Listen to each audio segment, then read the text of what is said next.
exercice supplémentaire en trigonométrie, donc exercice numéro 3, on demande de représenter les angles orientés. D'abord, dont le cosinus vaut 0,6. Alors, si vous mesurez sur votre feuille, une unité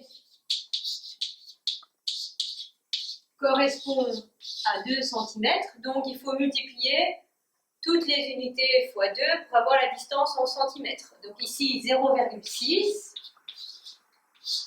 correspondra à 1,2 cm à mesurer.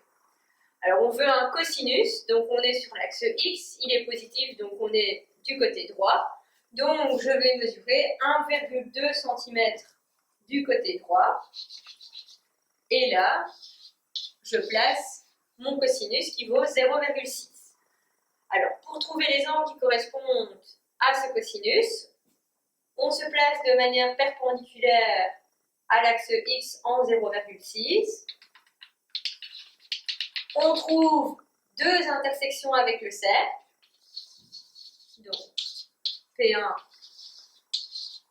P2, et on relie chacune de ces intersections à l'origine pour trouver les angles.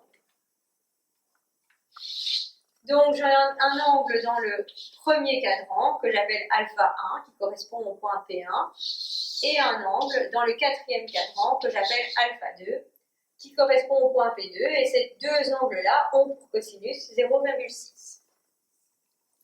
Alors petit b, je dois trouver les angles dont le sinus vaut moins 1/5. Donc à nouveau je fais ma correspondance, une unité vaut 2 cm.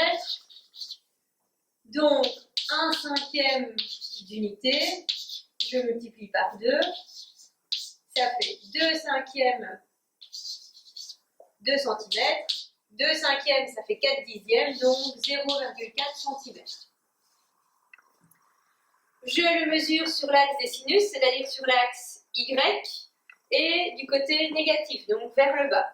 Donc 0,4 cm vers le bas, 4 mm vers le bas.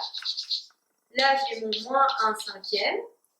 Je me place perpendiculairement à l'axe Y en moins 1/5.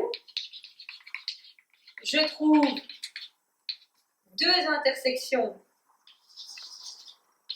avec le cercle que j'appelle P1 et P2. Et comme pour le cosinus, je les relie à l'origine pour trouver les angles qui correspondent. Donc, j'ai un premier angle dans le troisième cadran et un deuxième angle dans le quatrième cadran. Ces deux angles ont bien pour sinus moins 1/5. Alors on continue avec petit c. Cette fois, on demande de trouver les angles dont la cotangente vaut moins 1,7. Alors cotangente, il faut tracer l'axe des cotangentes. Donc parallèle à l'axe X qui passe par 1 sur l'axe Y.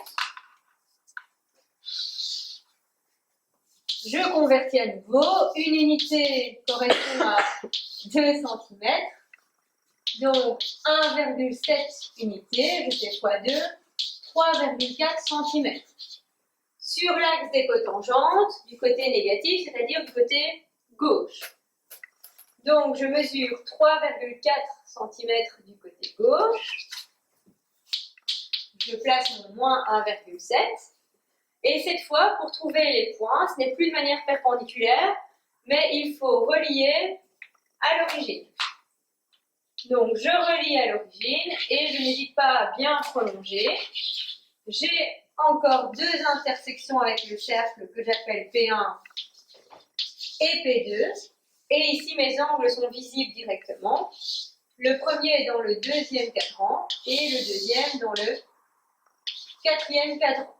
La cotangente de ces deux angles vaut bien moins 1,7. Alors, dernier cas, tangente.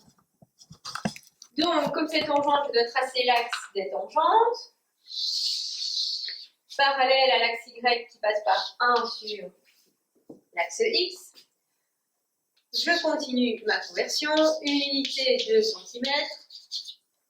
0,7 unités, je multiplie par 2, 1,4 cm. sur l'axe des tangentes du côté négatif, donc en bas. Donc je mesure 1,4 vers le bas. Je mets moins 0,7 puisqu'on met toujours les unités. Pour tangente comme pour cotangente, je relie à l'origine et je prolonge bien jusqu'à trouver mes deux intersections avec le cercle. P1, P2. Donc j'ai un angle du deuxième cadran et un angle du quatrième cadran. La tangente de ces deux angles vaut bien moins 0,7.